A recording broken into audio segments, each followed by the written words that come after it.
శంషాబాద్ ఎయిర్పోర్ట్లో అయితే కార్లు అయితే చూడండి, ట్యాక్స్ పేడ్లో ఒక్కొక్కటి 9 లక్షలు 10 లక్షల మినిమమ్ కార్లు బుకింగ్ కోసం 4 గంటలు 5 గంటలు వెయిట్ చేయాలి.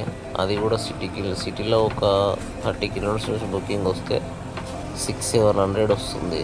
అందులో వాళ్ళ అవుటర్ రింగ్ రోడ్డు అందులో కమిషను, అందులో మళ్ళీ డీజిలు పోను 200-300 మిగులుతుంది. ఒక 30-40 కిలోమీటర్లు వస్తే తర్వాత ఆ 30-40 200-300కి మళ్ళీ అంతసేపు 4-5 గంటలు ఎయిర్పోర్ట్లో కూర్చోబెడతారు. 4-5 గంటలు వెయిట్ చేయాలి. మళ్ళీ వెళ్తే ఒక 200-300, వచ్చినందుకు 200, పోయినందుకు ఒక 300, మొత్తం ఒక 500 మిగులుతాయి. దానికోసం పొద్దుంతా ఎయిర్పోర్ట్లో వెయిట్ చేయాలి. అసలు ఏమన్నా ఉంటుందా? ఒక మినిమం ఒక 1200-1500 మినిమం ఉండాలి ఎయిర్పోర్ట్కి. అలా ఉంటేనే బెనిఫిట్. కానీ